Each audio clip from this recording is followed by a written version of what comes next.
आपने 42-43 साल जी इस 4 दहाइयों से ज्यादा आपने वक्त गुजारा इसके अंदर। टेंट लगे होते थे, अंदर सीट्स होती थी। शादी पे नहीं वो सीटें लगती थी, नवारी जिसे कहते हैं, जी जी, वो सीटें लगी होती थी, तो वहाँ ड्रामा था। बड़ा हैरान हूँ कि आपको कभी सदारती अवार्ड या कभी तमगा उसने कारकर्दगी या तमगा इम्तियाज इस तरह की कोई चीज़ नहीं दी गई या बुलाया नहीं गया आपको?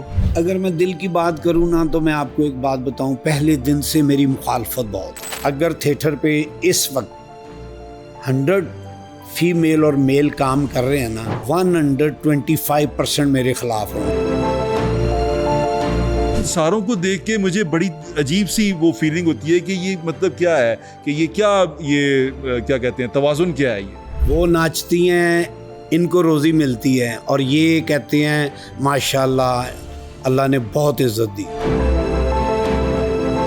वो 7-8 हज़ार रुपए का जो सोफ़ा आप सामने वाले बेचते हैं वो तो डांस के लिए है। अब थिएटर नहीं है, स्टेज के नाम पे आपको मैं बता दूं फहाशी हो रही है। कैबन जो बनते हैं उसी लड़की के बनते हैं जो फ्रंट पे लोग आके बैठते हैं, उनमें से 10-10, 15-15, 20-20 सीटें वो लड़की लगवाती है। थिएटर का आर्टिस्ट, फनकार, ये अंडरवर्ल्ड से कैसे जुड़ जाता है? आप सिर्फ फनकारों को या फीमेल्स जो हैं उनको इल्ज़ाम ना दें। यहाँ प्रोड्यूसर्स हैं, आप क्या समझते हैं वो उनका अपना पैसा है? आपको सोशल मीडिया कैसा लगता है? थिएटर का दूसरा पार्ट सोशल मीडिया।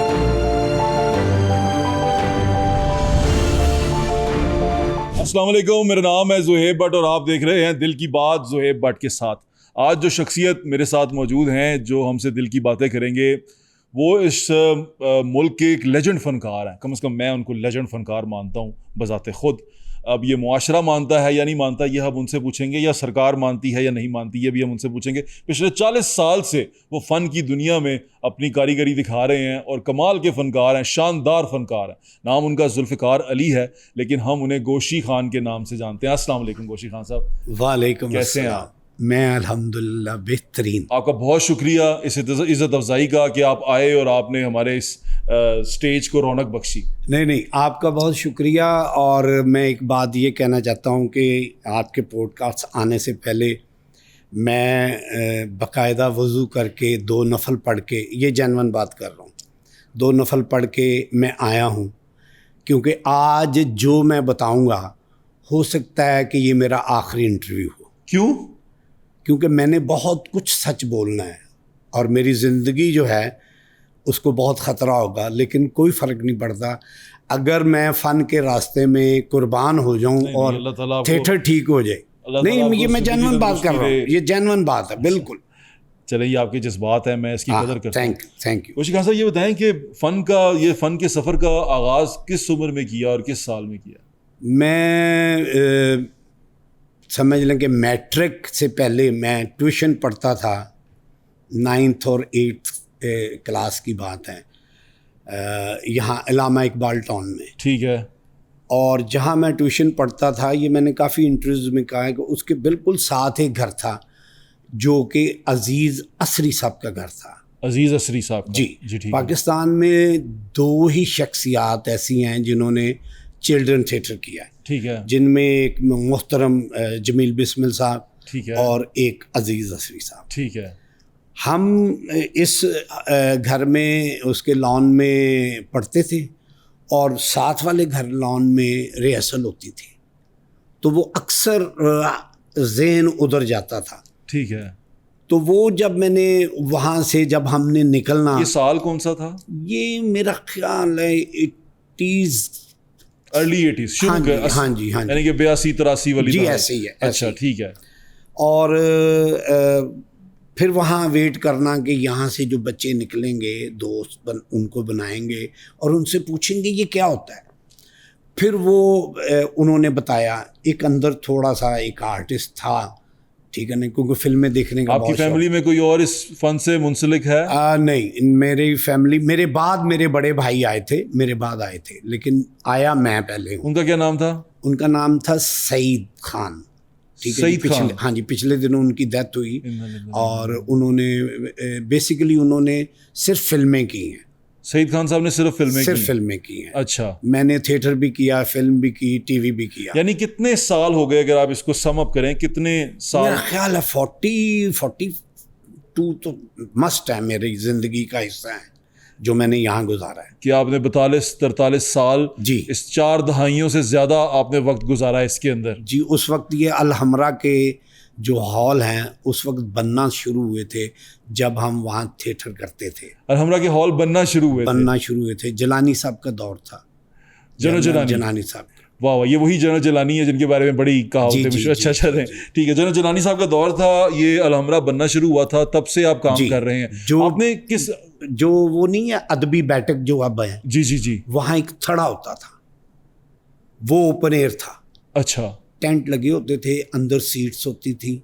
ये जो शादी पे नहीं वो सीटें लगती थी, नवारी जिसे कहते हैं, जी, वो सीटें लगी होती थी, तो वहाँ ड्रामा करते थे। जी। स्टेज आपने तब स्टार्ट किया? अच्छा, फिर आपने स्टेज के बाद टीवी में भी अपना लोहा मनवाया? जी। और टीवी पे भी आपने काम किया? आपने मूवीज में भी काम किया? जी, मेरी मूवी है, मेरा पहली मूवी मेरी जो थी वो मैं नरगिस के साथ हीरो था, प्रेम कैदी उसका नाम था। वो उसका एक गाना और कुछ सीक्वेंस हुए थे शूट, लेकिन वो फिल्म बन नहीं सकी। अच्छा, फिर मैं दिल बर्दाश्त होकर सिर्फ थिएटर पे आ गया। फिर मेरी पहली फिल्म थी घूंघट। यस, आपने घूंघट में काम जी, किया? उसमें अबनॉर्मल बच्चे का पार्ट किया था मैंने। आपने घूंघट में काम किया था, यानी कि इसके बाद मूवीज भी की और थिएटर तो आप शुरू से करते आ रहे हैं, बेशुमार, और ड्रामाज भी आपने किए। इतना काम 40 साल, और थिएटर में तो आपका एक बड़ा मशहूर ड्रामा था जन्म जन्म की मैली चादर, अफजाल साहब ने डायरेक्ट किया था। उसके अलावा भी कोई ऐसे ड्रामाज थे जो मेरे ख्याल से बहुत ज्यादा चले थे, 8 साल तकरीबन चले थे। ये 3 ड्रामे हैं जी, जन्म जन्म की मैली चादर, ये कुर्बते ये फासले, और ये तेरे कमाल के बंदे। इन तीनों का पीरियड तकरीबन 8 साल बनता है, और ये 8 साल मुसलसल चले हैं। एवरी नाइट हम थिएटर पे थे 8 साल। जी, ये तो रिकॉर्ड है कि पाकिस्तान में ये किसी के पास नहीं। सिर्फ 2 करैक्टर मेरे अलावा और हैं, एक अजब गुल और एक अल्लाह जन्नत में जगह करे सरदार कमाल। आमीन। वाह वाह, यानी कि इतना ज़्यादा इस इंडस्ट्री को आपने कंट्रीब्यूट किया। लेकिन मैं एक चीज़ बड़ा हैरान हूँ कि आपको कभी सदारती अवार्ड या कभी तमगा उसने कारकर्दगी या तमगा इम्तियाज़ इस तरह की कोई चीज़ नहीं दी गई या बुलाया नहीं गया आपको? अगर मैं दिल की बात करूँ ना, तो मैं आपको एक बात बताऊँ, पहले दिन से मेरी मुखालफत बहुत है। क्यों? पता नहीं क्यों। आपसे क्यों मुखालिफ होते हैं आपके? मुझे नहीं समझ आई। अगर थिएटर पे इस वक्त 100 फीमेल और मेल काम कर रहे हैं ना, तो 125% मेरे ख़िलाफ़ होंगे। अब आप कहेंगे 25% वो कौन है, काम तो 100 कर रहे हैं, 25% वो कौन है? वो 25% वो हैं कि उन्होंने आपको बताया, आप मुझे मिले ही नहीं, आप अंदरूनी तौर पे मेरे ख़िलाफ़ हो। क्या आपके खिलाफ करते हैं, क्या कहते हैं? मुझे ऐसे लगता है कि मेरा काम ही मेरी नाकामी है।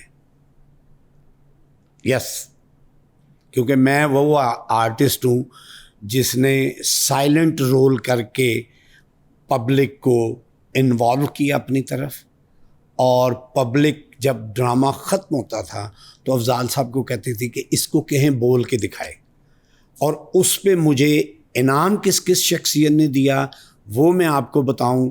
जस्टिस नसीम हसन शाह साहब, गवर्नर पंजाब मियाँ अज़हर साहब, ठीक है जी, हमारे आर्टिस्टों में बेशुमार उस्मान पीरज़ादा साहब, ठीक है जी, इरफान खुसट साहब, हमारे जो वॉल्ड सिटी के थे कामरान लशारी साहब, वो जिंदा हैं। ये उस वक्त बिलाल लिशारी बिल्कुल छोटे थे, और ये तमासील की पार्किंग में खड़े थे फैमिली के साथ। लशारी साहब अफजाल साहब को कह रहे थे कि वो जो गूंगा है उसको मिलवा दें। वाह, तो फिर मुखालफत क्यों? मैं कह तो रहा हूँ कि मेरा काम मेरी मुखालफत नहीं। गोशी खान साहब, कोई एक ऐसी चीज़ होती है वो इंसान को खुद को पता होती है कि इस वजह से ये लोग मेरे मुखालिफ हैं या मेरे ख़िलाफ़ हैं। मैं आपको पता है मैंने आपको यहाँ बुलाया क्यों? मैंने आपका बहुत सारे लोगों से तारीफ़ सुनी, फिर मैंने आपके बारे में थोड़ा जाना, तो आप बड़े सीनियर एक्टर हैं, आप भी फिर जो याद होगा आपको जब हमने वो एक शो किया था महफिल में जिसमें अज़मा बुखारी साहब को बुलाया था, हाँ जी, तो भी आप आए थे, तो आप पीछे बैठे हुए थे। जी, तो जी। मैं बड़ा हैरान था कि आप बहुत सीनियर एक्टर हैं और सीनियर मोस्ट एक्टर हैं मेरे ख्याल से सोहेल अहमद साहब के बाद, या सोहेल अहमद के साथ। सोहेल अहमद जूनियर है मेरे से। सोहेल अहमद साहब ही आपके जूनियर है। मैं उस वक्त डायरेक्शन करता था जब सोहेल अहमद साहब आए थे। वाह, तो ये क्या माजरा बना? आप एक्टर भी कमाल के हैं, आपके पास किसी फन की कमी भी नहीं है, आप बड़ा शानदार काम करते हैं, उसके बावजूद ये इतना पीछे रह गए आप। मेरे ख्याल से सरकार ने भी आपकी तरफ नहीं देखा इस 40 साल के अंदर कि आपको कोई तमगा दे दे, कोई बुला के इनाम दे दे, या बुला के आपके फन की कदर कर दे। मैं इसको ऐसे ही कहूँगा कि मेरा ख्याल है कि अभी ऊपर से कोई वो नहीं है। मैं प्योर फैमिली थिएटर का अदाकार हूँ। मेरे से गलतियाँ हुई होंगी, मैंने भी कोई वल्गर फिक्रा बोला होगा, मैं अपने आप को फरिश्ता नहीं कहता, मेरे से हुआ होगा कुछ ना कुछ, लेकिन ऐसा नहीं हुआ कि मैं अपनी फैमिली के सामने शर्मिंदा हूँ। बाहर को तो छोड़ देना, कि अपनी फैमिली के सामने शर्मिंदा हूँ। मैं प्योर थिएटर, फैमिली थिएटर का बंदा हूँ। और मैंने अभी पिछले दिनों पंजाब आर्ट कौंसिल ने मुझे प्रोजेक्ट दिया, 30 साल के बाद ओपन एयर बागे जना में मैंने फैमिली ड्रामा किया। अच्छा जी जी, 30 साल के बाद। ये बागे जना वो जो ओपन एयर थिएटर है, हाँ, और कोई सीटें नहीं थी, कोई सीटें नहीं थी, दरियाँ बिछी हुई थी और सीढ़ियों पे लोग बैठ के ड्रामा देख के गए हैं। और मेरी ज़िंदगी का पहला अवार्ड जो है वो ये है कि मुझे पंजाब आर्ट कौंसिल ने एक शीट पेश की और एक सनद दी। ये मेरे लिए सब 40 साल में आपको ये मिला? जी हाँ, पहली बार? जी। आई एम सरप्राइज्ड कि 40 साल आप मुसलसल काम कर रहे हैं। मेरे जैसे और भी आपका बहुत ब्रेड एंड बटर का क्या जरिया, आपका सोर्स ऑफ इनकम क्या है? क्या सिर्फ थिएटर करते हैं या कुछ कारोबार भी करते हैं? अल्लाह की रहमत, सबसे पहली बात तो यही है। दूसरा ये है कि मेरा फैमिली बिजनेस जो है ना, मेरे फादर जो हैं वो पायनियर थे ये कार शोरूम के। अच्छा, जेल रोड पे सबसे पहला शोरूम मेरे फादर का था, कुक्कू मोटर के नाम से। कुक्कू मोटर के नाम से, ठीक है जी। और मैं भी फिर उसी बिजनेस में हूँ। गाड़ियाँ बेचते हैं आप? मेरे फादर के बाद उनके जितने भी कस्टमर हैं वो उनको जब गाड़ी चाहिए होती है वो मुझे कॉल करते हैं, मैं उनको गाड़ी रोज़ी कमाइए। लेकिन मैं बैठता कहीं नहीं हूँ, किसी शोरूम अब पे आपका कोई शोरूम नहीं है? नहीं, मैं यानी कि आपने कॉल कर दी गाड़ी चाहिए, मैंने गाड़ी ढूंढी, आपको गाड़ी ले दी, आपने कहा गाड़ी बेचनी है, बेच दी। मैं इस तरह काम कर रहा हूँ, लेकिन शोरूम पे नहीं काम कर रहा। शोरूम पे नहीं होते? आपका अपना शोरूम भी नहीं है? नहीं, मेरा शोरूम भी नहीं है। गाड़ियाँ अपनी भी नहीं है, बस आप किसी की खरीदते हैं, किसी की बेच देते हैं और उस पर कमीशन जॉब मिलता है? यस, ऐसे ही है। तो ये तो कोई मतलब परमानेंट सोर्स ऑफ इनकम नहीं है। तो कैसे कैसे गुजारा करते हैं? जितना चाहिए मुझे उतना मिल जाता है और मैं उस पर शुक्र भी करता हूँ, सब्र भी करता हूँ। और फिर उसके बाद वो ख़त्म होता है तो अल्लाह ताला, मुझे यकीन कर लें कि जिस दिन वो ख़त्म हो रहा होगा उससे अगले दिन या 2 दिन बाद अल्लाह ताला मुझे फिर रिस्क दे देते हैं और मेरा फिर सिलसिला चल पड़ता है। वाह वाह वाह। अच्छा ये बताएं, बच्चे कितने हैं आपके? कितनी फैमिली? मेरे 3 बेटे और 1 बेटी है। माशाल्लाह। मैं दादा भी हूँ, नाना भी हूँ। ओ माशाल्लाह माशाल्लाह। तो वो उनको कैसा लगता है कि जब वो आपको काम करता हुआ देखते हैं? वो बड़ा प्राउड फील करते हैं कि हमारे फादर जो हैं वो आजकल के थिएटर का हिस्सा नहीं है। अभी कल रात की बात थी कि मेरे बच्चों के दोस्त आए थे तो वो मेरा तारफ़ करवा रहे थे, तो उन्होंने उनको बताया कि हमारे पापा जो हैं आर्टिस्ट हैं, स्टेज आर्टिस्ट हैं। तो उन्होंने कहा कि हमने तो इन्हें देखा ही नहीं, इतने ड्रामे चलते हैं, हम तो नहीं इनको देखते। और मैंने कहा कि मैं तो फैमिली एक्टर हूँ, फैमिली ड्रामा करता हूँ। कहते तभी हम बड़ा वो हुए थे, अंदर से हमें हुआ कि इस ड्रामे का हिस्सा है जो आजकल हो रहा है। लेकिन खुशी इस बात की हुई कि आप फैमिली ड्रामे के हिस्सा हैं, ये खुशी की बात। अच्छा, एक बात आपसे पूछना चाहता हूँ, ये मेरा थिएटर का एक्सपीरियंस है, मैं आपसे शेयर करना चाहता हूँ। मैं थिएटर में गया बैक स्टेज एक दफ़ा ना, तो बड़े सीनियर आर्टिस्ट, में अमानत चंद साहब की मिसाल दे देता हूँ आपको, वो थे और बड़े सीनियर एक्टर्स थे, बुज़ुर्ग भी थे उनमें काफ़ी। वो बाहर ही बैठे हुए हैं, सोफे हैं टूटे एक हुए सोफे पे, हाँ जी, एक सोफे टूटे हुए हैं, चारपाई है और वो इस तरह है, जबकि जो इवन बुजुर्ग खवातीन भी इसी तरह सोफ़ों पे उनके साथ बैठी। लेकिन जो लड़कियां हैं नई जो आती हैं स्टेज पे एक्ट करने के लिए, उनके लिए अलग से छोटे छोटे कमरे, मेकअप रूम और वो प्रॉपर जगह उनके मुलाजिम के लिए, उन सब के लिए मौजूद है। ये क्या चीज़ें हैं? मतलब आप लोग पैसे नहीं कमाते इतने? क्योंकि हम तो जानते हैं कि आप तो लेजेंड फनकार हैं, जैसे मानद चांद साहब हैं, जैसे और बड़े बड़े फनकार हैं। मानद चांद साहब तो टीवी के लिए भी काम करते हैं, जी। लेकिन और बुजुर्ग एक्टर हैं वहाँ पे, बुजुर्ग खवातीन एक्टर हैं। एक सादिया साहिबा हैं, हाँ जी। बेचारी अब तमासीर के बाहर वो गार्ड की भी नौकरी कर रही हैं, वो अंदर भी काम करती रही है, लेकिन अब वो बेचारी बाहर गार्ड की नौकरी कर रही हैं। तो इन सारों को देख के मुझे बड़ी अजीब सी वो फीलिंग होती है कि ये मतलब क्या है, कि ये क्या कहते हैं, तवाज़ुन क्या है ये आपको थिएटर लगता है? जो आपने पूरा सिनेरियो मुझे बताया, नक्शा बनाया, ये थिएटर का है या किसी बार का है? थिएटर का तो नहीं है, बाकी बस ख़त्म हो गई बात। अब आ जाएं इन सीनियर्स की तरफ, जिनका आपने कहा कि वो एक सोफे पे बैठे हैं। उन्होंने अपनी इज्जत खुद को ख़त्म की है। क्यों? वो क्यों बनने देते हैं ये एक नई आने वाली लड़की के लिए कमरा क्यों बनने देते हैं? तो अगर नहीं बनेगा तो फिर मेरे ख्याल से फिर जाहिर है वो छुट्टी हो जाएगी। हाँ? जैसे मैं हूँ, हाँ। मुझे नहीं रखते ना, मुझे नहीं रखते, इस वजह से नहीं रखते कि मैं इन चीज़ों के अंगेंस्ट बात करता हूँ। तो वो कहते हैं एवं आके दिमाग खान लग पैंदा है, साड़ी चंगी भली रोज़ी चल रही है तो पागल है। क्योंकि मैंने एक दफ़ा किसी से बात की, किसी खातून से बात की, उन्होंने कहा कि हमारी वजह से ही तो इन फनकारों का रिज़्क़ चलता है। यस, बिल्कुल ठीक कह रही हम नाचती हैं तो इनको रोज़ी मिलती है। हाँ जी। हम जो ये स्टेज तो हमारी वजह से आबाद है, इनकी वजह से कौन आता है देखने? वो नाचती हैं, इनको रोज़ी मिलती है, और ये कहते हैं माशाल्लाह अल्लाह ने बहुत इज्जत दी।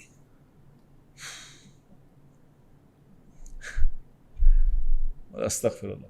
मतलब ये एक बुरी चीज़ है, सोसाइटी का एक ये सच है, कड़वा सच है, हकीकत भी है, लेकिन एक बुरी चीज़ भी है। मैं इसको बुरा समझता हूँ मैं इसको, क्योंकि आप यकीन करें, मैं ड्रामा देखने एक दफ़ा, मेरे दोस्त हैं काफ़ी, स्टेज आर्टिस्ट भी मेरे दोस्त हैं। मैं अब तो आपको पता ना फील्ड में जी ऐसे ही हम वो भी करते, शो भी करते हैं वहाँ हाँ पे। जी।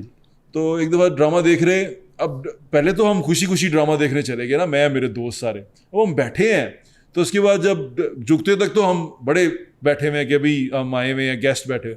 जो ड्रामा गाना शुरू हुआ ना, तो मुझे ये एहसास होना शुरू हुआ कि लोग मुझे यहाँ देखेंगे तो वो क्या फील करेंगे कि ज़ोहेब बट की करता पे ऐसा ही कितने बैठा है। मैंने कहा, वो मास्क पहन लिया, मैं कहा यार ये किस तरह, फिर थोड़ी देर बाद उठ के निकल गया। मैं कहा यार ये मतलब यहाँ पर बैठना अजीब लग रहा है, लेकिन लोग बैठते हैं। वो बैठते हैं जो पहले कहीं और बैठते थे, ठीक है। आप जैसे नहीं बैठ रहे, तो आप मुझे ये बताएं फैमिली कैसे आके देखेगी ड्रामा? अगर एक यानी कि आप शोबिज से भी हैं, हाँ। आप तो ये कह सकते हैं मैं शोबिज से हूँ, मैं कुछ रिकॉर्ड करने आया हूँ कुछ, लेकिन उसके बावजूद आपको शर्म आ रही है। तो मुझे ये बताएं भट्ट साहब कि फैमिली कैसे आके ड्रामा देखेगी? मतलब ये तो मुश्किल।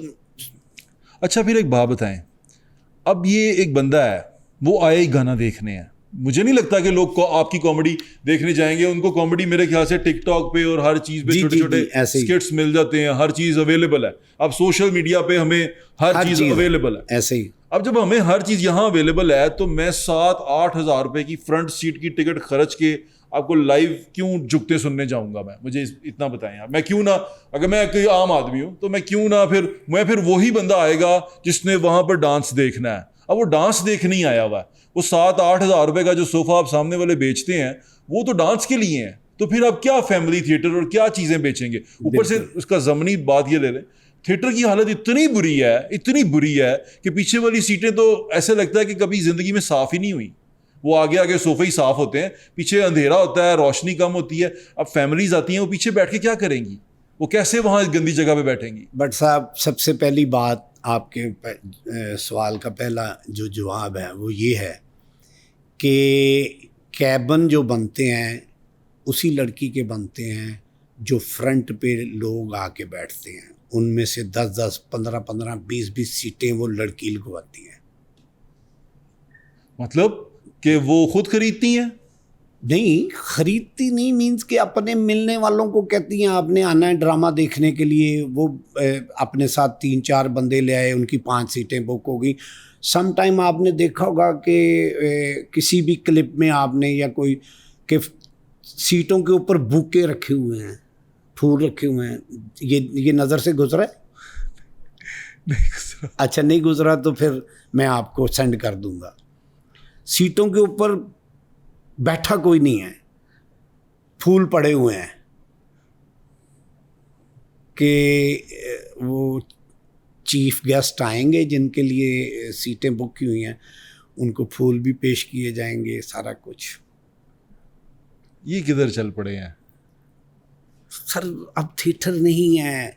स्टेज के नाम पे आपको मैं बता दूं फहाशी हो रही है, फहाशी गंद हो रहा है। फहाशी अगर देखें, जो जिस फहाशी की या डांस की आप और मैं बार बार लड़ाई लड़ते हैं, ये करते हैं, वो अज़मा बुखारी साहबा ने भी बड़ा उस पर कदम उठाया, छापे मारे, कैसे ड्रेस हैं, ये वो हर चीज़ उस पर हुई। वो छापे के वर्ड पे भी आपको एतराज़ था, सारा कुछ वो जो चला पीछे ड्रामा एक बहुत ज़्यादा संगीन हुआ, थिएटर बंद हुए, पाबंदियाँ लगी इन सारे के ऊपर। लेकिन उसके बाद थिएटर बैठता जाग गया ना, थिएटर जो उनसे आया उसमें कमाई नहीं होना शुरू हुई, वो चीज़ें डाउन डाउन डाउन जाती रही। इस पे क्या कहेंगे आप? फिर लोग, मेरे को टेस्ट नहीं है मेरे ख्याल से, वो अब आपकी कॉमेडी देख देख के थक गए हैं। जो पहले होता था वो जब नहीं होगा तो लोग आना बंद कर देंगे, तो स्टेज नीचे जाएगा। हमने देखें भट्ट साहब, हमने लोगों को एक चीज़ का नशा लगा दिया। लोग घर से निकलते हैं उस चीज़ के लिए, ठीक है, जब उसको नहीं मिलेगी तो वो क्यों आएगा, पैसे क्यों खर्चेगा? पहली बात तो ये। दूसरी बात ये है कि जो कॉमेडी हो रही है, जिसको हमने लच्चरपन को कॉमेडी का लफ्ज़ दे दिया है, वो कॉमेडी नहीं है, वो लच्चरपन है।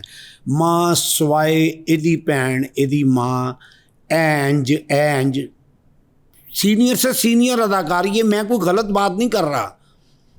ये जो स्टार बने हुए हैं ना, मैं उनकी बात कर रहा हूँ। मेरे पास बेशुमार क्लिप्स हैं मेरे साथ किसी भी मुझे सुहेल अहमद साहब ने भी एक दफ़ा बहुत सारे क्लिप भेजे जिनमें बहुत बड़े बड़े फनकार बहुत गंदी गंदी जुगत करते हुए रिकॉर्डेड हैं।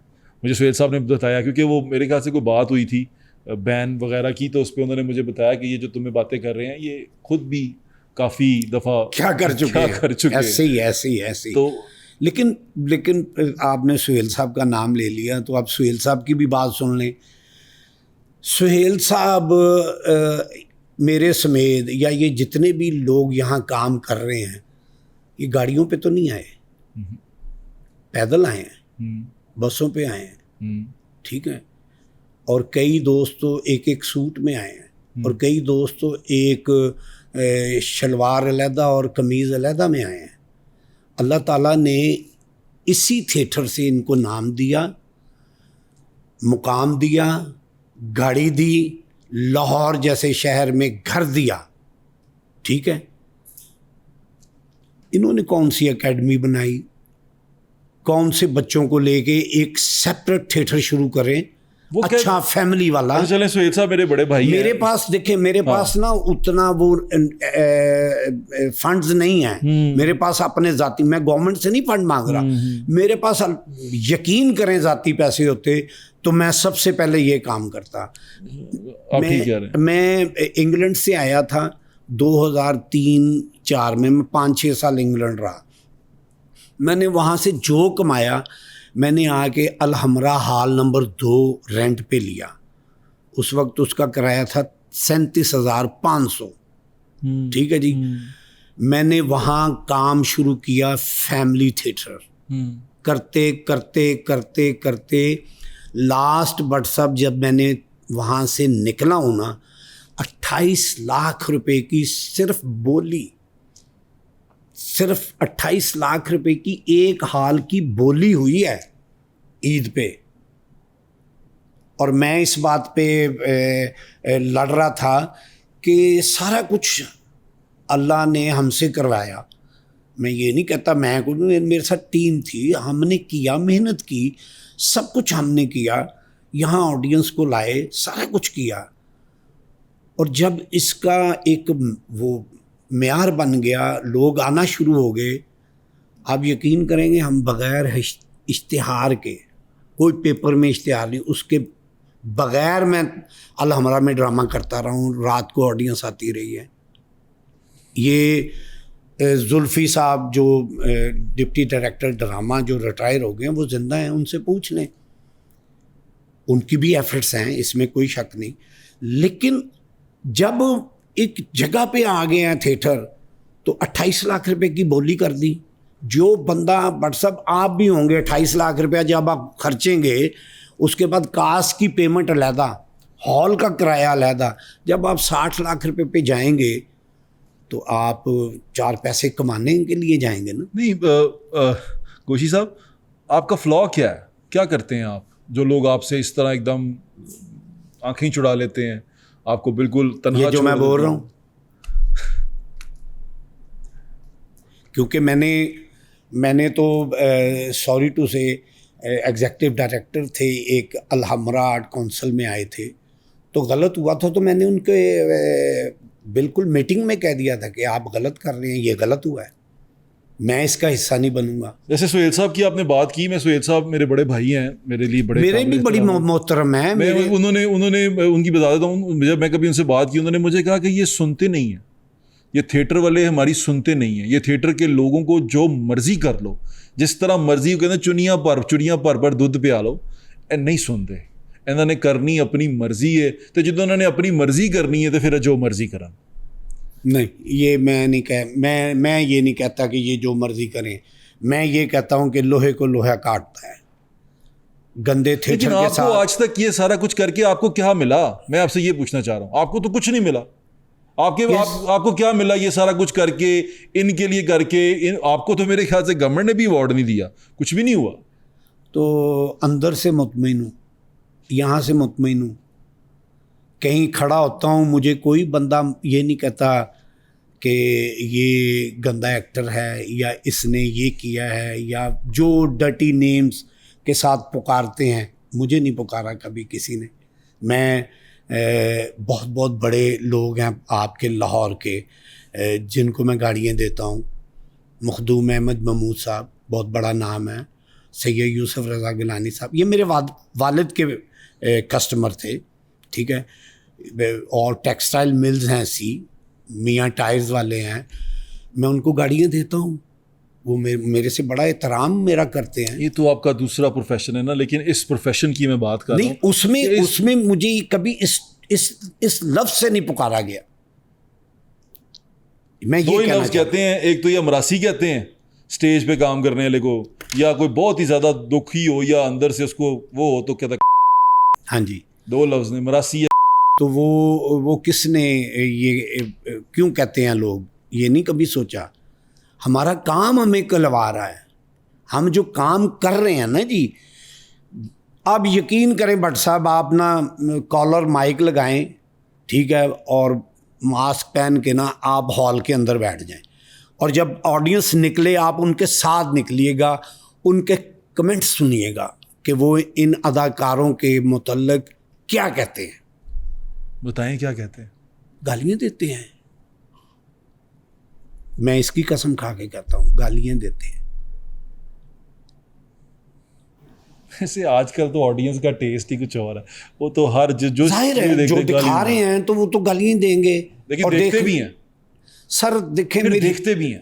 मैं बताता हूँ, गालियाँ भी देते हैं, देखते भी हैं, ठीक है। उसका हमारा प्रॉब्लम पता क्या है, आप अब ये मेरा पॉडकास्ट कर रहे हैं, ये जब आप लगाएंगे चलेगा सोशल मीडिया पे, ख़ास तौर पे, हो सकता है मुझे भी गालियाँ दे, और मुझे भी गालियाँ दे दें, कोई मसला नहीं। गालियाँ दे, हमारा ना ये एक बन गया हुआ है गालियाँ देना। हाँ, मेरा मतलब है कि कोई बंदा बेचारा मेरे तरह का कोई जनाजे दे विच टोपी पा के चला गया, इत्थे बड़ा शरीफ बने राती ते इंज करन दिया सी। ये हमारा ना एक वो बन गया हुआ है वो सिस्टम। आपने मुझे ये कहा ना सोशल मीडिया वाला, मैं आपको दिखाना चाहता हूँ एक चीज़। जब मैंने देखी तो मैं थोड़ा सा ना वो हो गया, तकलीफ़ में आ गया। दिखाऊंगा नहीं, सिर्फ सुनाऊंगा, आप सुनिएगा इसको। जी। ये एक पॉडकास्ट हो रहा है, ये कोई मतलब कोई जैसे हमारा हो रहा है। हाँ, जैसे हमारा हो रहा है। हमारा तो पता नहीं, लोगों को पसंद ही भी नहीं है, ये तो वायरल है बड़ा। अच्छा, ये वायरल है तो मुझे मेरे दोस्त ने भेजा, उसने कहा भाई तू भी ऐसा पॉडकास्ट कर।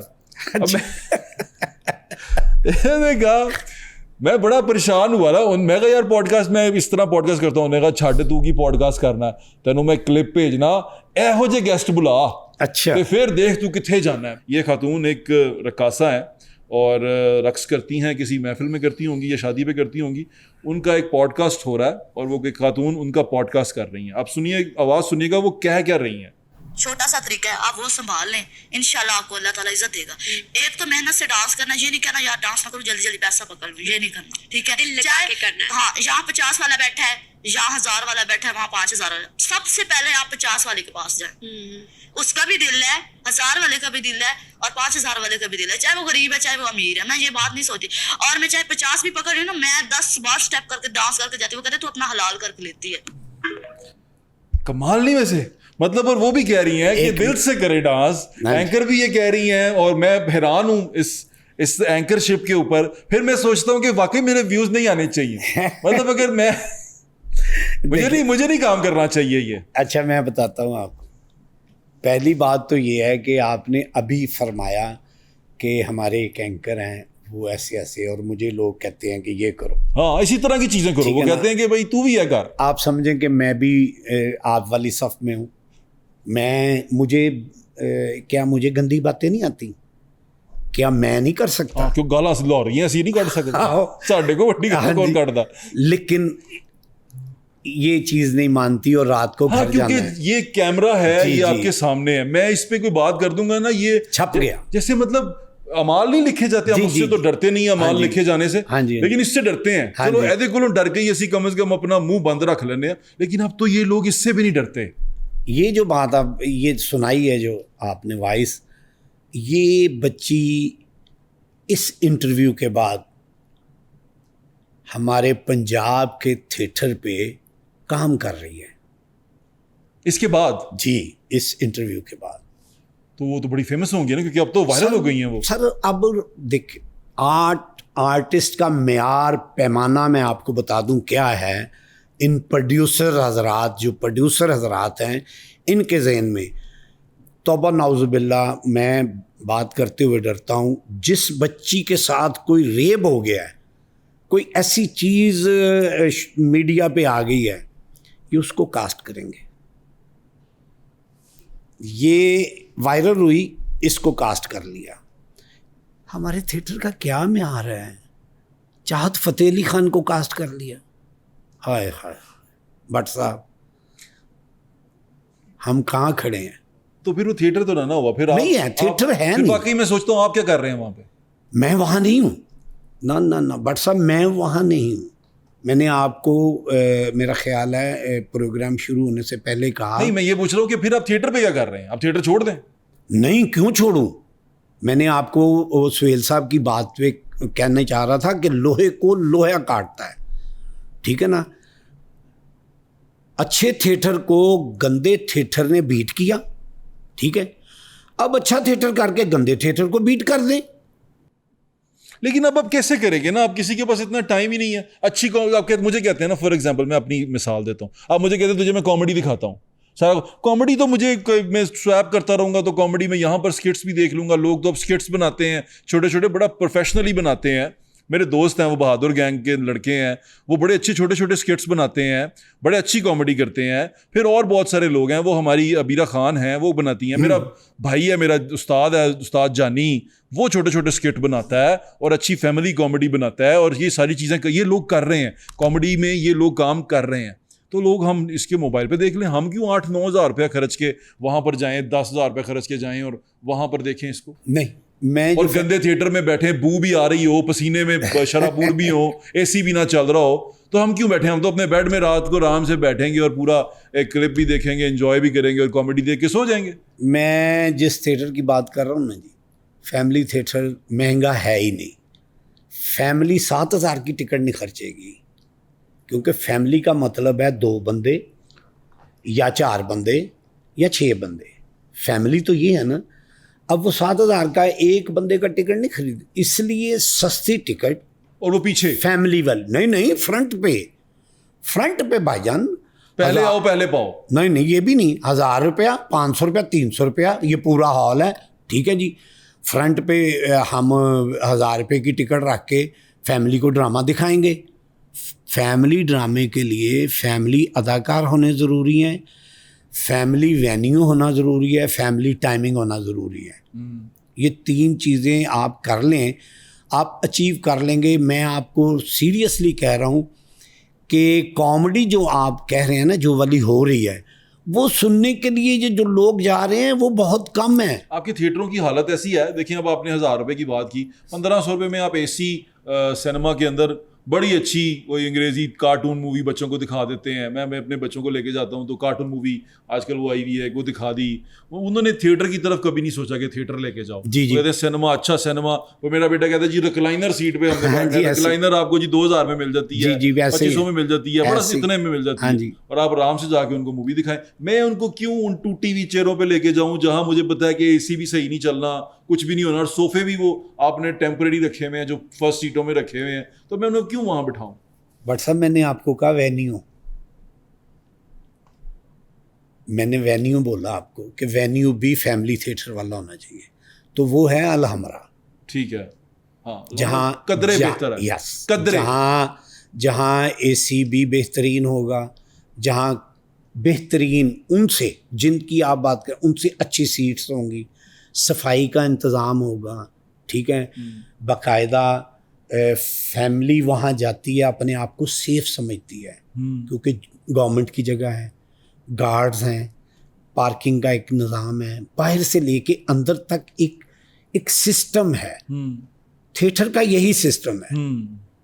ये सिस्टम बाहर नहीं, इसलिए थिएटर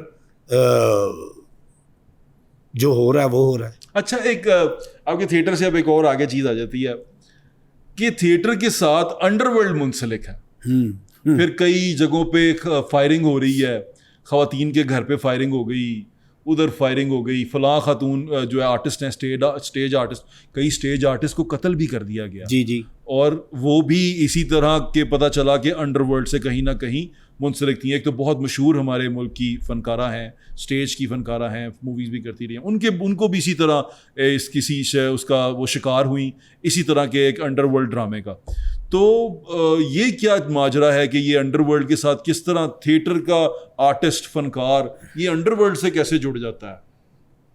आप सिर्फ फनकारों को या फीमेल्स जो हैं उनको इल्ज़ाम ना दें, जो यहाँ प्रोड्यूसर्स हैं, आप क्या समझते हैं वो उनका अपना पैसा है? क्या आप क्या समझते हैं कि उनका अपना पैसा है, वो अपने पैसे से काम कर रहे हैं? यानी कि वो पैसा, इसका मतलब अंडरवर्ल्ड का?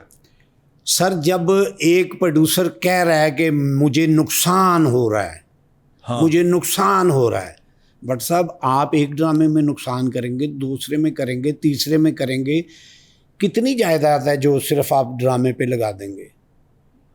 मुख्तलिफ लोगों के पैसे हैं, जिससे एक बंदा प्रोड्यूसर बना हुआ है और वो प्रोड्यूसर शो होके काम कर रहा है, ठीक है जी। इससे अंडरवर्ल्ड को क्या फ़ायदा होता है?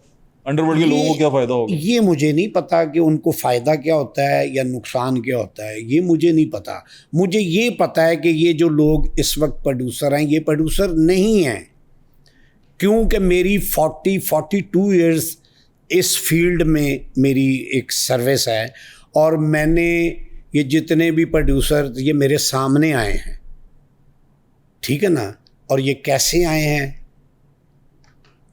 कैसे आए, किस हालात में आए हैं, नहीं हालात कैसे, हाँ, हालात कैसे में आए हैं, और आज अगर वो एक लेवल पे हैं तो वो ड्रामे की वजह से नहीं है भाईजान। वो 4 आने आपके, 4 आने उसके, 10 पैसे उसके, 15 पैसे उसके, खुद ऊपर बैठे हैं।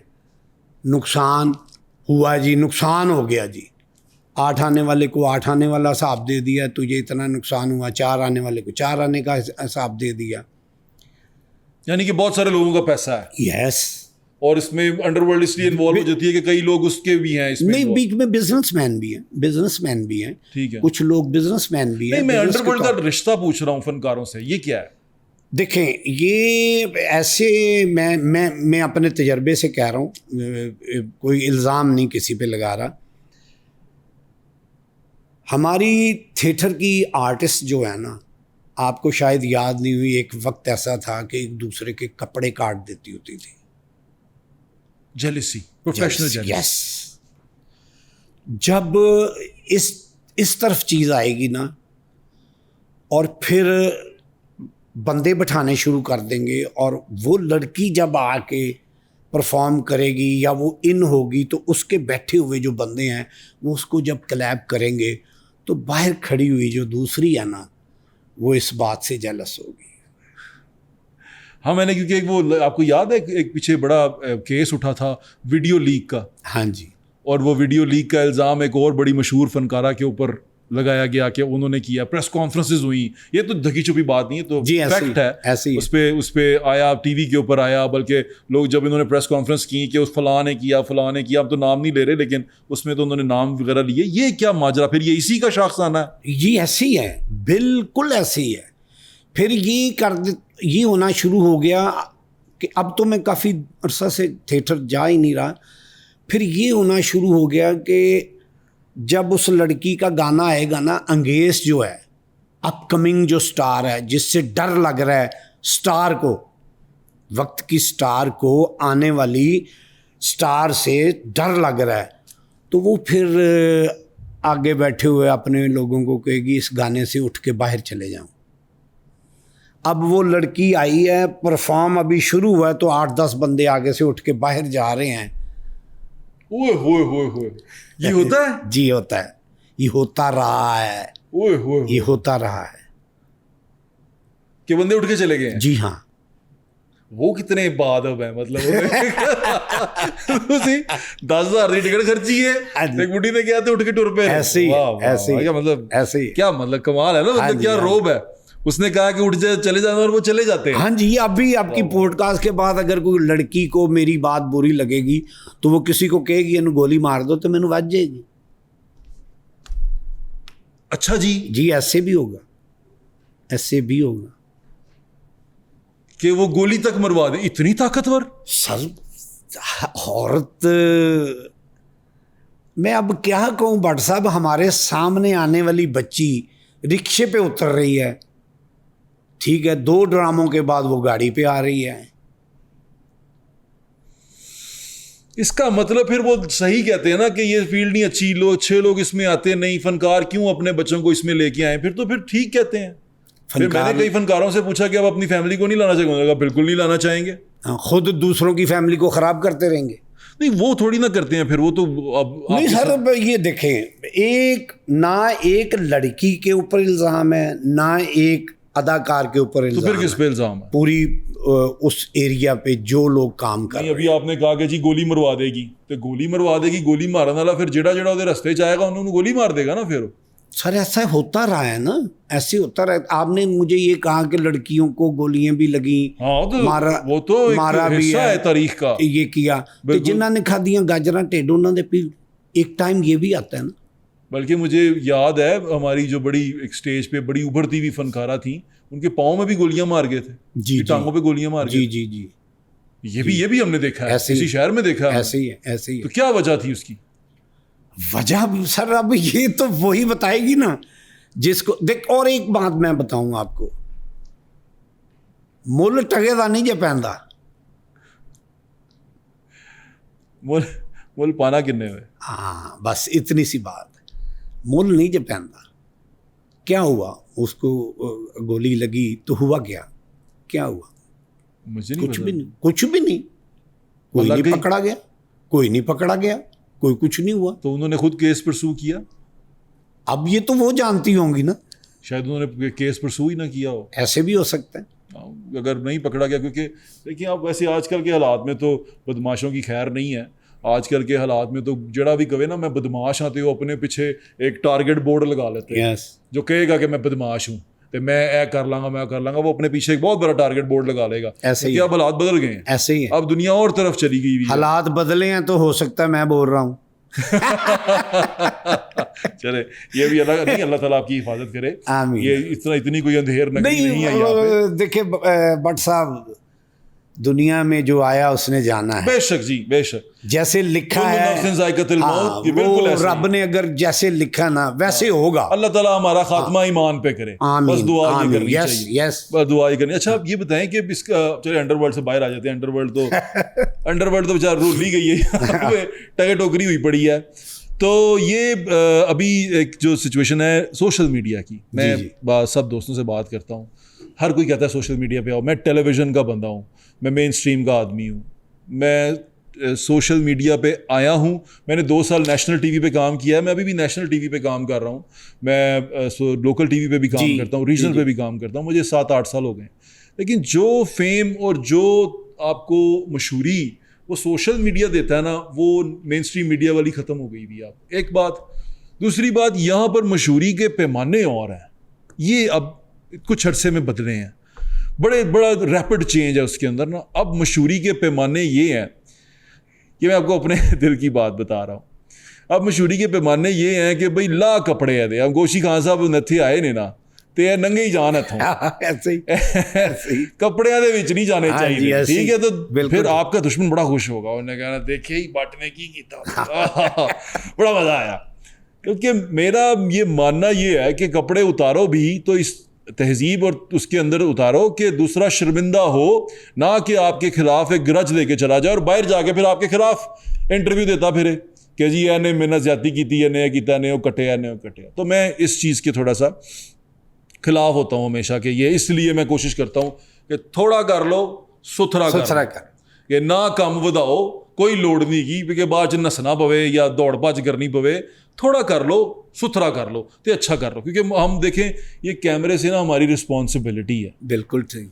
आपकी तरह जैसे आप फनकार हैं, आपके मुंह से निकली हुई बात कोई कॉपी कर लेगा, कोई करेगा, तो जो गंदी बात अगर आपके मुंह से निकली होगी तो वो फिर सदके जारिया, अच्छी बात की तरह सदका जारिया होती है ना, तो यह फिर तड़े से गुनाह जारिया बन जाएगी। ऐसे कि पहली दफ़ा ये गुनाह इस शख्स ने किया था और इसके ऊपर फिर ये रस्म पड़ी।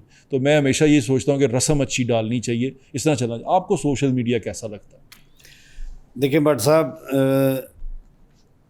जिसने वायरल होना ना उस तरीके से वो जाए सोशल मीडिया पे, लेकिन इंतहाई थिएटर का दूसरा पार्ट सोशल मीडिया।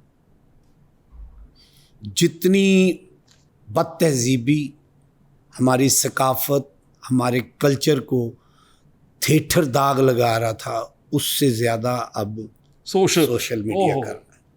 ये आपने जो 2 वर्ड यूज़ किए हैं, सकाफत और दूसरा क्या? कल्चर। ये क्या होते हैं? मुझे नहीं लगता, जेन ज़ी से पूछें तो सही कि कल्चर और सकाफत को समझते हैं कि क्या होती है कल्चर और सकाफत। हमने जेन ज़ी की तो बात इसलिए ना करेंगे, जेन ज़ी तो मेरा ख्याल है थिएटर पे जाती नहीं है, और उनको पता भी नहीं होगा कि ये कौन है या ये कौन है, या किसी एक आधे को जानते होंगे, वो तो जानती नहीं है, ठीक है ना। तो कौन देता है सकाफत और कल्चर, अपनी नस्ल को कौन ट्रांसफ़र कौन करता है? अदाकार करता है ना, हम भी करते हैं, आप करते हैं ना, ठीक है ना। तो हम इस पे पड़ जाएंगे तो फिर कहाँ से हम अपनी कल्चर को, अपनी सकाफत को प्रमोट करेंगे, लोगों तक पहुँचाएंगे कि हमारा नई विरसा ये, हमारा विरसा ये है। हमने तो सारा कुछ इस पे डाल दिया, अब इस पे कंट्रोल नहीं है। सबसे बड़ी बात ये है, इस पे कंट्रोल नहीं है। अच्छा, वही खान साहब, मैं आपको एक बात बताता हूँ, ये बड़ी अजीब सी बात है, लेकिन मैंने ये ऑब्ज़र्व किया कुछ अरसे में ना, जब हम छोटे थे ना, हम बड़े हो रहे थे, तो एक बुली की टर्म यूज़ होती थी। बुली वो होता था स्कूल के अंदर जो बच्चों को हरास करता था, थोड़ा तगड़ा होता था, हरास करता था, उनको बुरा कहता था, उनका लंच खा जाता था, उनको मारता था, या उनके बारे में गंदे फिक्रे करता था, या उनको आवाज़ें लगाता था। इसको बुली कहते थे हम। ठीक, बुली कहते थे, हरासर कहते थे। बच्चा जो थोड़ा तगड़ा हो, बड़ा हो, वो बुली मशहूर होता था कि ये बुली करता है दूसरे बच्चों को। वो बड़ा गंदा समझा जाता था। उसके बारे में जब लोग बात करते थे, कहते थे बुली नहीं बनना, किसी को बुली नहीं करना, आपने किसी को कोई गंदी बात नहीं करनी। फिर एक नया टर्म आई, बॉडी शेमिंग नहीं करनी। बॉडी शेमिंग से मुराद होता है कि किसी को उसके बॉडी के खदो खाल के ऊपर मोटा कह देना, पतला कह देना, तिनकू कह देना, ये कह देना। ये बॉडी शेमिंग ये भी नहीं करनी, ये बुरी चीज़। अब यकीन करें अब ऐसा वक्त आ गया है, ये बॉडी शेमिंग, ये बुलिंग, ये साइबर बुलिंग, ये इसको ट्रेंड समझा जाता है। ऐसा ही है। मैं बुलिंग कर, और एक बंदा सामने बैठ के बुली कर रहा है किसी को, ये देखो ये मतलब ये इस तरह चीज़ें चल रही हैं और ये बुलिंग को लाइक किया जा रहा है। तो अब ये बुलिंग ट्रेंड बन गई है हमारे माशरे में ना। जो आपने बात की ना, ये ऐसे ही है, ट्रेंड बन गया है। ठीक है, आप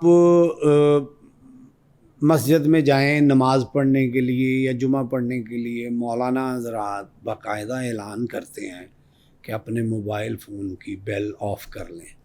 जी करते हैं। और दौरान नमाज किसी ना किसी का फ़ोन बज रहा होता है। जी बज रहा होता है। ठीक है, हमें किसी चीज़ को यूज़ करना जो है ना वो ठीक तरह से नहीं आता। हम अब्यूज़ करते हैं। Yes. हम यूज़ नहीं करते। ठीक है, इसमें बेशुमार ऐप्स हैं। ठीक, बहुत अच्छी अच्छी ऐप्स हैं। ठीक, इसमें कुरान पाक भी है, वो हम बहुत कम खोलेंगे। टिकटॉक ज़्यादा खोलेंगे। टिकटॉक पे ज़्यादा खोलेंगे, उस पे चले अब जाएंगे। तो अल्लाह माफ़ करे, दीन भी हम टिकटॉक से ही सीखते हैं। जी, यहाँ देखें ना कि जो लोग बैठे हुए हैं डिस्टर्ब करने के लिए मुआशरे को, मज़हब को भी कह लें, डिस्टर्ब करने के लिए बैठे हैं, वो ऐप्स बना देते हैं। शरारती लोग हैं ना जी। हाँ जी, ऐप्स बना देते हैं, शैतान के पैरोकार हैं। हाँ, वो ऐप्स बना देते हैं। अब ऐप्स बन गई पैसे की अर्न के। ठीक है, उसमें हमारे बेशुमार अदाकार हैं, रात को दिन को वो करते हैं चैनल्स पे काम, शाम में जाके वो करते हैं थिएटर, और रात गुजारते हैं वो लाइव पे। वहाँ से पैसे आते हैं। और मैं आपको ये बताऊँ, वहाँ इनको मुझे नहीं समझ आती कि पैसा कहाँ लेके जाना है। पैसा बड़ा ज़रूरी होता कि है। लोग जिस तरह की इनको गुफ्तगू करते हैं, ठीक है, ये सुन रहे हैं, हंस रहे हैं। वो कह रहा है कि जी ਤੁਹਾਡੇ ਕੋਲ ਉਹਦਾ नंबर ਹੈਗਾ है, वो कह रहा है हुणी ਤੁਹਾਡੀ ਗੱਲ कराना वा, डस हेलो, हाँ फलां साहब हैं, हाँ हाँ मैंने नंबर दे दी। यहाँ तक तो हो रहा है, यहाँ और ये लाइफ पे हो रहा है। लाइव पे हो रहा है। अच्छा, एक आपको बात बताऊं, ये दौड़ पैसे की है। दौड़ पैसे की है। चलें इसको रैप अप करते हैं। आपको एक बात बताता हूँ, ये जो सा है ना टिकटॉक, और ये सब कॉन्टिनेंट का ही बीमारी है। चाइना वालों ने जो दे दी है, चाइना से ये आ गई है। ये सब कॉन्टिनेंट वाले बहुत ज़्यादा यूज़ करते हैं। अब मैं बाहर जाता हूँ दुनिया में, लंदन गए, अमेरिका, इधर उधर, वहाँ पर ना इसको किसी और तरह वो यूज़ करते हैं, किसी और तरह से देखते हैं, और वो हर कोई नहीं करता, हर किसी के रीच में नहीं है। इवन अब लंदन में भी उन्होंने 16 साल के बच्चे को सोशल मीडिया इस्तेमाल करने पे पाबंदी लगा दी है कि आप नहीं यूज़ कर सकते, 16 साल के बाद यूज़ करेंगे। लेकिन हम यहाँ इतने परेशान हैं इससे, मैं खुद बड़ा अपसेट हूँ कि हमने, हमारा बच्चा भी शुरू रील से होता है। उससे क्या होता है, हमारा कंसंट्रेशन लेवल ख़त्म हो गया। हम 30 सेकंड के कंसंट्रेशन पे आ गए हैं। उससे क्या होता है, बच्चा बैठ के पढ़ नहीं सकता। आपका बच्चा किताब नहीं पढ़ सकता, आप यकीन मानेंगे। आप 5 मिनट एक बच्चे को एक जगह पे बिठाएं, वो ख़त्म हो जाएगा ना, उसको बैठना उसके लिए अजाब हो जाएगा, वो नहीं बैठ पाएगा, किताब नहीं पढ़ पाएगा। उसको बिठा के आप 30 सेकंड की ऐप दिखाएं, वो 30 सेकंड में आप 1 मिनट के अंदर 2 देख रहे हैं, 60 मिनट के अंदर आप 120 देख रहे हैं। आप गुजारी जा रहे हैं 30 मिनट के ऊपर आप अपना वो 1 घंटा यूज़ कर गए और आपको पता भी नहीं चला। मैं आपकी बात को ज़रा काट के बात करना चाहता हूँ। ये बच्चा नहीं, आप किसी घर में चले जाएं, सारे मोबाइल पे लगे होंगे। ऐसे है। ठीक है जी, ऐसे है। और हमने क्या रोकना अपने बच्चे को, क्या समझाना। अच्छा, बच्चा अलहदा लगा है। एक बात पे एंड करते हैं। जिस थिएटर की आप बात कर रहे हैं, जिस थिएटर फैमिली थिएटर की बात आप कर रहे हैं, मुझे नहीं लगता कि आप फैमिली थिएटर चला सकते हैं। आप, आई डोंट बिलीव इट। मैं आपको एक छोटी सी रिक्वेस्ट करूंगा, जी बताएं। आपके चैनल के थ्रू जी, कि मुझे हॉल दिया जाए। आपको दिया नहीं गवर्नमेंट ने? ये मेरे ख्याल से शुरू तो हुआ है, वसीम अब्बास साहब को मिला। वसीम अब्बास साहब कर रहे हैं। हाँ, ठीक है ना जी, वो बेहतरीन है, वो हमारे सीनियर हैं, हमने उनको तो मिला है ना। देख के तो काम आप उनके साथ करें, या ये जो हमारा पंजाब गवर्नमेंट है, ये जिस तरह फिल्म पे पैसे लगा रही है, थिएटर पे भी काम कर रही है। मैं आज से कोई 4 दिन पहले मैडम मिनिस्टर से मिल के आया हूँ। उनकी मेहरबानी, उन्होंने मुझे टाइम दे दिया, मैं गुफ्तगू करके आया हूँ। मैंने उनको कहा है 2-3 चीज़ें बताई हैं कि एक तो आर्टिस्टों की रजिस्ट्रेशन करें ताकि अच्छे पूरे अदाकार छांटी हो जाएं। और छांटी किसने करने हैं? अदारे ने। उनको पता है कि ये गंदा अदाकार है, ये अच्छा अदाकार है, छांटी करें। और जो देखें भट्ट साहब, एक बात कर देता हूँ इस चैनल के ज़रिए, जो गंदा आर्टिस्ट है, जो गंदी माँ बहन की जुगतें कर रहा है और गलीज, ठीक है, और सबसे ज़्यादा फेमस है वो जी, हाथों हाथ विकदा है, हाँ, ठीक है ना। और उसको आप निकाल नहीं सकते। हमें कहते हैं कि वो इन्होंने को लैंदा नहीं ना, तो हुण तां गल्लां कर दें। मैं उनको ये बताना चाहता हूँ कि मैं ये वाला काम करना नहीं चाहता। अदरवाइज़ वो अपने बड़ों से पूछे कि वो मेरे पे कितने लोगों को उन्होंने छोड़ा हुआ कि इसको कास्ट करो, ये ड्रामा करे आके। जो मैं बात करने लगा ना, बात और तरफ चलेगी कि उन आर्टिस्टों पे कोई गवर्नमेंट का फंड लागू ना करें। कोई ये नहीं कि जी ये बीमार हो गया तो अब इसको ज़रूरत है फंड की। नहीं नहीं नहीं, उसने आपके कल्चर को, आपकी सकाफत को डैमेज किया है, आपकी नस्ल को डैमेज किया है। कम से कम उस पोर्शन में तो आप एक चीज़ों को लागू कर देना, उससे बेहतरी आएगी, आएगी बेहतरी, ठीक है ना। और करना वो अदारे ने, मैडम मिनिस्टर ने ये कहा है कि ये हम कर रहे हैं और मैं उसकी खुद निगरानी करूँगी, अल्लाह करे ऐसा हो जाए, ठीक है ना। फिर मैंने उन्हें ये भी कहा कि जी जैसे आप दे रहे हैं थिएटर, हमें बताएं हम कहाँ खड़े हैं। हमारे जैसे भी आर्टिस्ट हैं, मैं अकेला नहीं, मेरे साथ कई अदाकार हैं।